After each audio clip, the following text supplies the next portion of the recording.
Chapter 1. The Forsaken. Orion's Rift was a place of ruins and regret, a graveyard of forgotten ships and forsaken souls. What had once been a thriving trade hub on the outer rim of the galaxy was now a decaying husk, a spaceport where no one landed unless they had nowhere else to go. The air was thick with the scent of burning fuel, of rusting metal and stale atmosphere, a lingering echo of a civilization that had turned its back on this place and left it to rot. Zyra had learned long ago that no one cared about the abandoned. She sat against the corroded hull of a long-dead freighter, its name long since stripped from its body, its purpose forgotten by time. Her knees drawn to her chest as the neon lights of the market district flickered behind her, casting her shadow against the cold, metallic ground.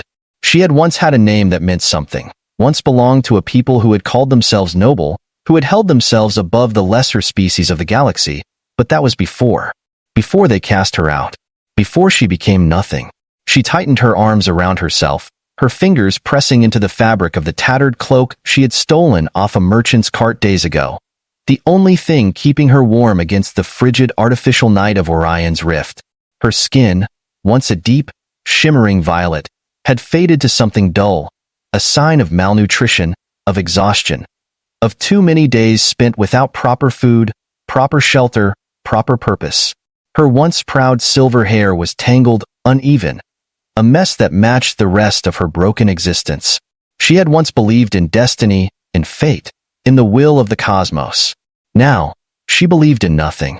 The market was alive around her, a chaotic mix of voices, haggling, shouting, the hum of old, rusting machinery, a place where fortunes were made and lives were sold with equal ease. Traders from every species imaginable bartered for weapons, supplies, stolen technology, and sometimes people. Slavery had long been outlawed in the central systems, but here, on the outer rim, the laws were as dead as the ships that littered the scrapyards. And no one cared about a single, forsaken alien girl sitting in the shadows of a forgotten world. Zyra knew this. She had accepted this, until he arrived. A stranger in the dark. At first, she thought he was just another scavenger, another desperate soul looking for something worth stealing. The human stood at the edge of the alleyway, his form silhouetted against the flickering neon lights, the dull glow of his ship's boarding ramp casting a long shadow across the cracked pavement. He was tall, broad-shouldered, dressed in a jacket that had seen better days, worn boots, and a utility belt heavy with tools. Not a soldier, not a bounty hunter, a mechanic, if she had to guess a traveler, someone who fixed things that were broken. She didn't move, didn't speak. She had learned, long ago, that drawing attention was a mistake. But he didn't walk past her like the others. He stopped. His gaze lingered, scanning the dark corner where she sat, taking in the tattered fabric of her cloak, the thinness of her limbs, the sharpness of her features. She braced herself for the usual a sneer, a curse, the sound of footsteps fading as he turned away. Instead, his voice broke the silence. "You okay?" She froze. That was not a question she was used to hearing. People had asked her plenty of things in the past. How much? What are you worth? Who do you belong to? But never that. She didn't answer. She barely even breathed. The human crouched down in front of her, arms resting on his knees, his expression unreadable but lacking the cold, calculating gaze of a trader or the leering amusement of a slaver. "I know that look," he continued, his voice calm, steady, not demanding but not pitying either. "You've given up. I've seen it before." She turned her head away. What did he want? No one stopped unless they wanted something. No one helped unless there was a price to pay. She had learned that lesson well. But then something unexpected. He reached into his jacket pocket, pulled out something small, and set it on the ground in front of her. A ration bar. Zyra stared at it like it was a mirage, something that couldn't possibly be real. "Take it," he said simply. No strings attached. Her fingers twitched, her hunger gnawing at her, but she didn't reach for it. She had taken food before, only to learn the cost afterward. The cost was always high. The human sighed, shaking his head, as if he knew exactly what she was thinking. "Look, I don't know what happened to you, and I'm not gonna ask. But I can't stand by and watch someone starve to death while everyone else just walks past like you don't exist." He stood, brushing dust off his knees, and took a step back. If you don't want it, that's fine. But if you do, I'll be at Dock 17 for the next couple of hours. If you need a way out of here." He hesitated, then shrugged. "I've got an extra seat." And with that he left. Just like that. Zyra stared at the ration bar, heart pounding, mind racing. He hadn't taken anything, hadn't demanded anything, hadn't tried to touch her, or claim her, or sell her, or use her. He had just offered her something. Something she hadn't had in a long, long time. A choice. She swallowed hard. The food sat untouched on the cold ground beside her. The weight of her past, her fear, her mistrust, her doubt, all held her down like chains she had long since stopped trying to break. But there was a part of her, a small, fragile thing buried beneath years of loss and betrayal, that whispered something she had not let herself believe in years. Hope. Her gaze flickered toward the direction the human had walked. Toward Dock 17. She hesitated. Then, before she could change her mind, she grabbed the ration bar, stood on shaking legs, and followed. Chapter 2. A Human's Gamble. Zyra's feet felt heavy as she walked toward Dock 17, the weight of indecision pressing against her chest like a slowly tightening vice. She had told herself 1,000 times not to trust anyone, had reminded herself in every moment of starvation, of rejection, of pain, that the universe had already decided her fate, that she was meant to be forgotten, cast aside like so much debris floating in the cold abyss of space. And yet, she walked. She told herself it was only for the food, that her body was weak, that if she didn't take the offer now, she might not survive another week, another day, another hour. But deep down, she knew that wasn't the only reason. It was the human, the stranger who had seen her when no one else did, the man who had stopped, crouched down to her level, and asked if she was okay. She didn't know what to expect, but she knew one thing with certainty: this was dangerous. Trust was a weapon, one that had been used against her before, time and time again. It had been used to break her, to chain her, to convince her that every kindness had a hidden dagger waiting beneath it. And yet, the ration bar was still clutched in her trembling hands. She had eaten it the moment she was out of sight, her hunger overriding caution, and the moment the taste of real food touched her tongue, she had nearly collapsed from the sheer intensity of it.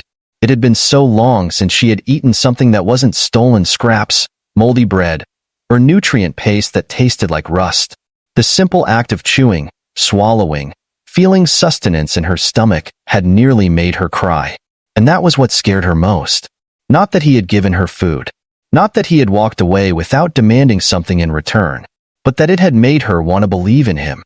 Dock 17 loomed ahead of her now, its rusted metal gates barely holding together, the air thick with the scent of old fuel, overheated engines, and ozone from the power coils. Ships of all sizes were docked in uneven rows, most of them patched together with salvaged parts, barely functional, clinging to life in the same way she was. And then, in the middle of it all, she saw him. The human. He stood next to a ship that looked just as worn down as its owner, a freighter with scorch marks on its hull, dents along its frame, and a layer of dust that suggested it had been through more than one bad landing. He was talking to a maintenance droid, arguing about something while he wiped oil off his hands with a rag that was already too dirty to be of any use. His dark jacket hung loosely around his shoulders, his boots scuffed, his tool belt weighed down with the kind of equipment that told her he was exactly what she had assumed: a mechanic, a man who fixed things that were broken. She didn't know what made her take the next step. Maybe it was curiosity.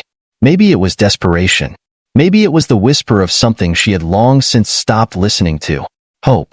She stepped forward, and he noticed. A place at the table. Ethan Voss wasn't sure she would come. He had seen enough suffering in his time to know that most people in her position didn't trust easily.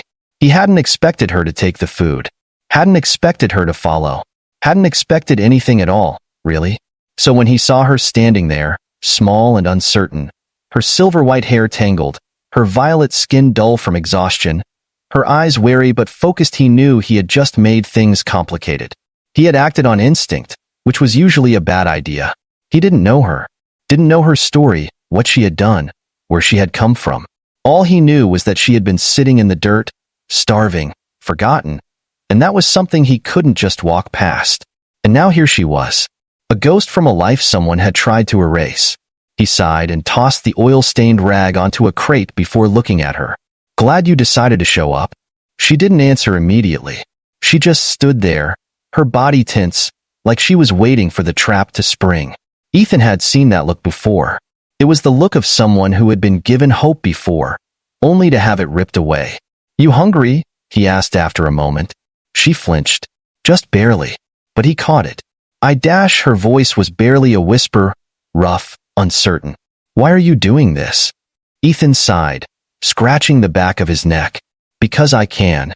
She stared at him, clearly not expecting that answer. That's not Dash, she swallowed, her hands tightening into fists. That's not how things work.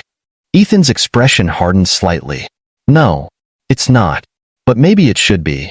She had no response to that. Instead, she followed him cautiously, hesitantly into the ship. The interior was cramped but functional.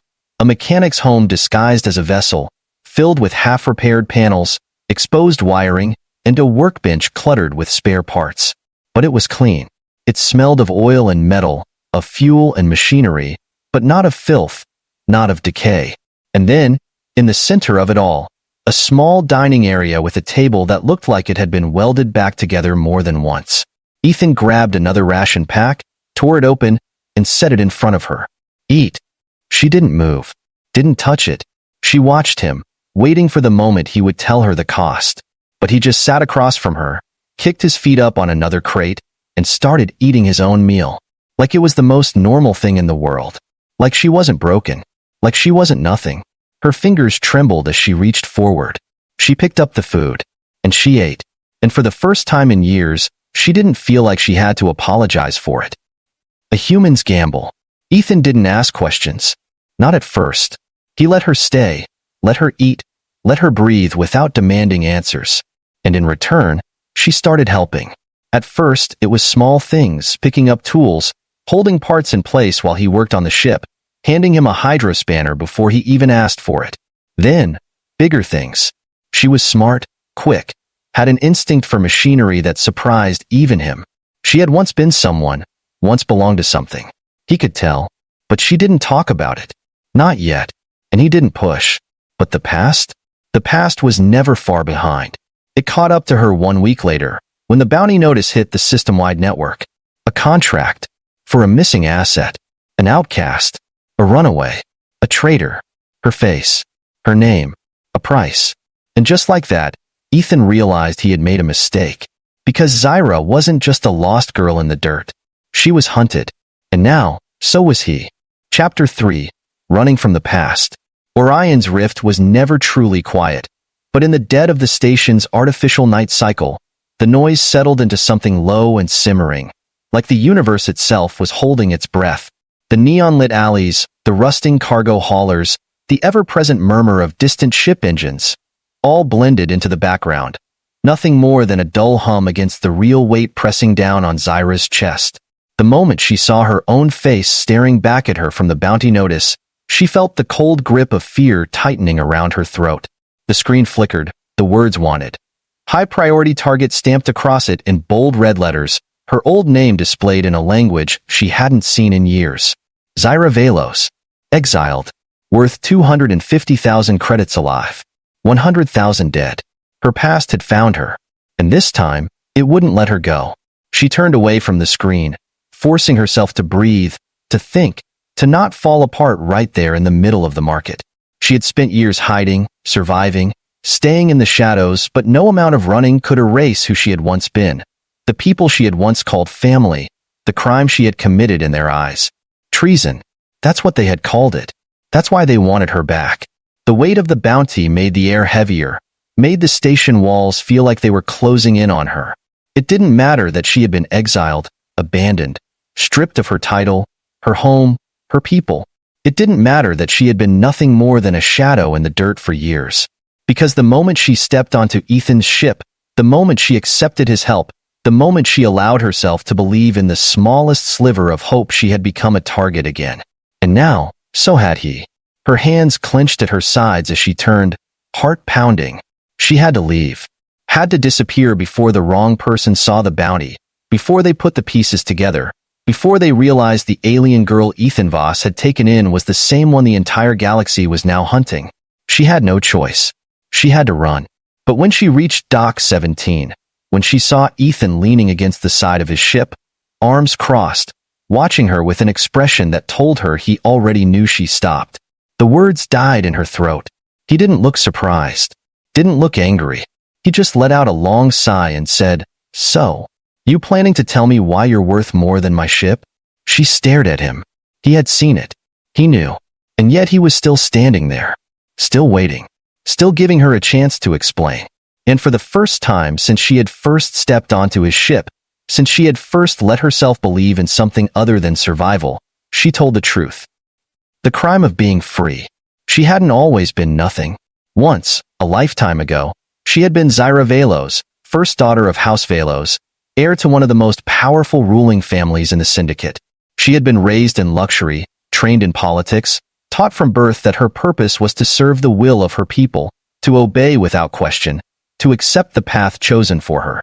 And for a time, she had believed in it, believed that honor meant obedience, believed that duty meant sacrifice, believed that her life was not her own, but something to be molded, shaped, controlled by the expectations of those who had come before her. But then she saw the truth. The Syndicate was not noble.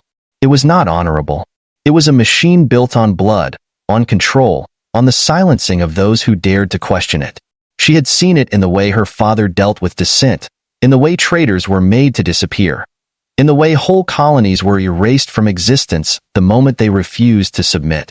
And she had seen it in her own future, in the way they had planned to use her, marry her off to strengthen alliances, reduce her to nothing more than a pawn in a game she had never wanted to play.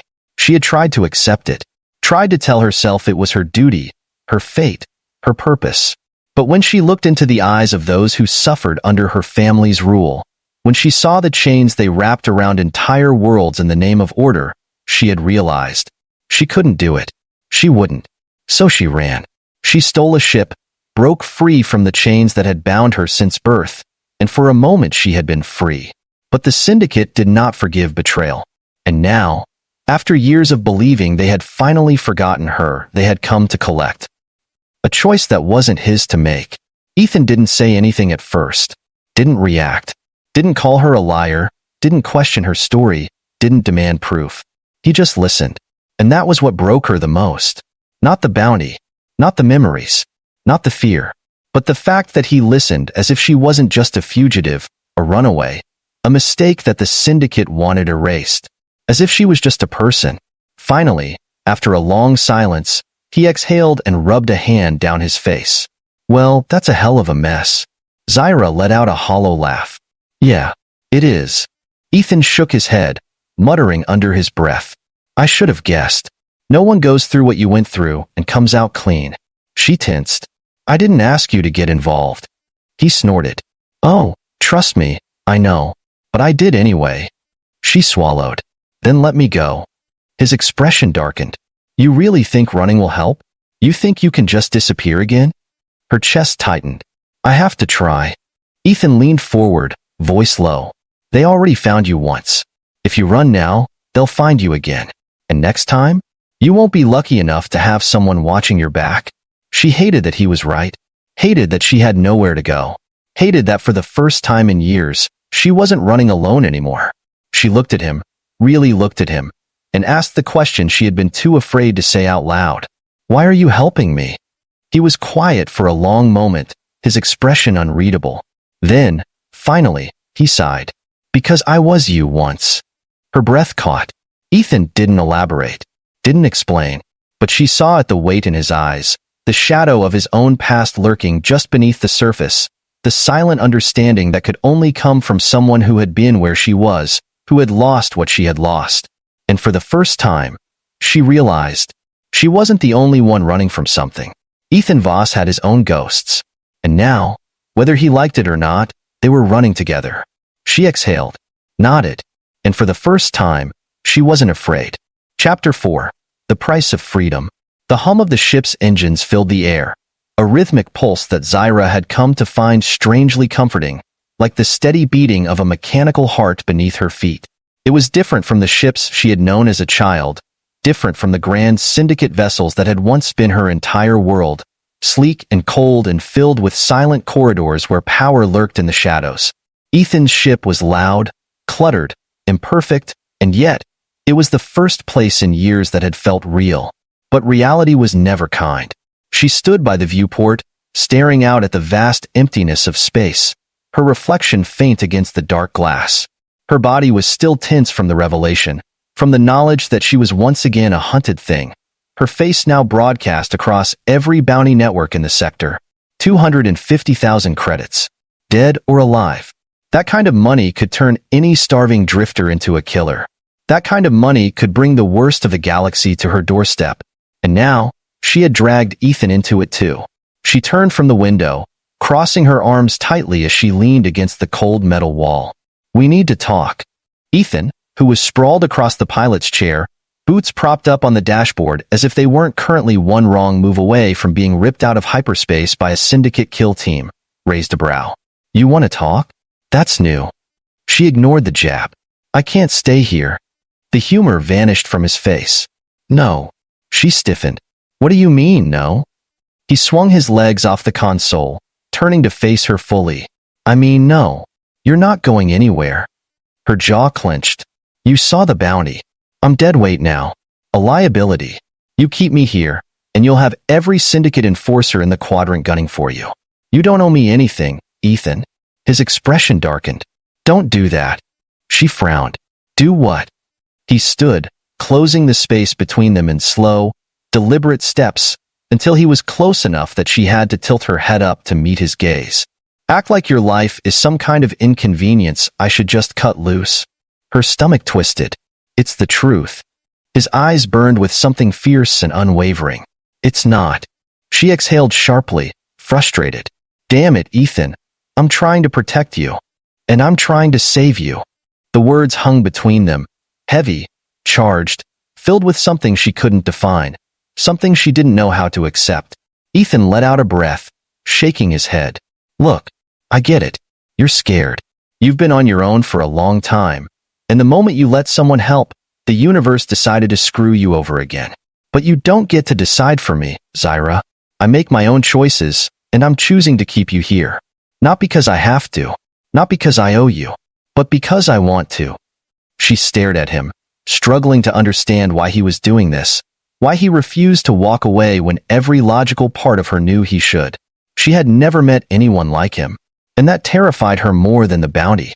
She shook her head. "You don't know what the syndicate is capable of." His lips pressed into a thin line. "Neither do they." "The syndicate comes calling." The alarm blared before she could respond. Ethan turned sharply, his fingers flying over the control panel as the ship's sensors flared red with incoming hostiles. "Tell me that's a malfunction," Zyra said, already knowing it wasn't. Ethan's jaw tightened. "Not a chance." She moved beside him, scanning the data. 3 ships. Syndicate class. Not massive warships, but fast, ruthless hunters designed for taking down rogue targets. They had found her. The cold, sharp fear she had felt when she first saw the bounty came rushing back tenfold. "We need to run." Ethan snorted. "Oh, really? I was thinking we invite them in for tea." She shot him a glare. "Ethan dash. I know." His hands moved quickly, flipping switches, activating the ship's defense systems. "Strap in. This is gonna be ugly." The ship lurched violently as he sent them into an evasive roll, dodging the first barrage of laser fire. Zyra gritted her teeth as she braced herself, her fingers instinctively reaching for the weapons console, her old training kicking in before she could think better of it. "We don't have the firepower to take them all down," she said, scanning their limited arsenal. "Nope," Ethan agreed. "But we don't have to." She frowned. "What's the plan?" A sharp grin. "Hold on and watch."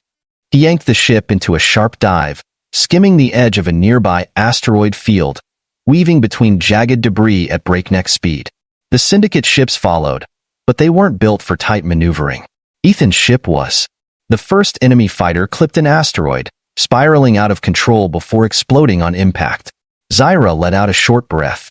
"Not bad." "I'm just getting started," Ethan muttered, his grip tightening on the controls as the second ship opened fire. Explosions erupted around them, the shield system screaming under the strain. Zyra cursed under her breath, rerouting auxiliary power to reinforce the failing barrier.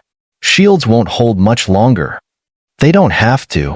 She barely had time to register his meaning before he jerked the ship into a sudden upward trajectory, cutting speed just as the enemy fighter overshot them right into the path of a drifting field of debris.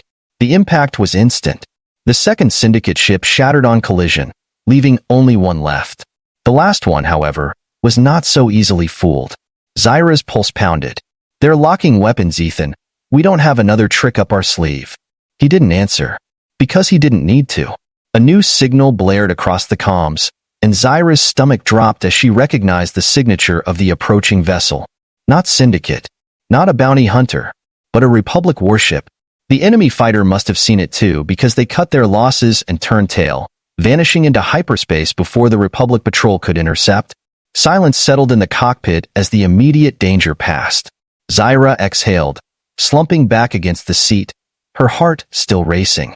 Ethan let out a breath of his own, rubbing a hand over his face. "Well, that was fun." She shot him a glare. "That was insane." He grinned. "Yeah, but we're alive." She didn't know whether to punch him or thank him. But what she did know, what settled into her bones like a truth she could no longer deny, was that she wasn't alone anymore. And maybe she didn't have to run anymore. Not as long as he was with her. She glanced at him, voice softer this time. "You really think we can beat them?" His grin faded, replaced by something solid, something unshakable. "I know we can." And for the first time in a long, long time she believed him.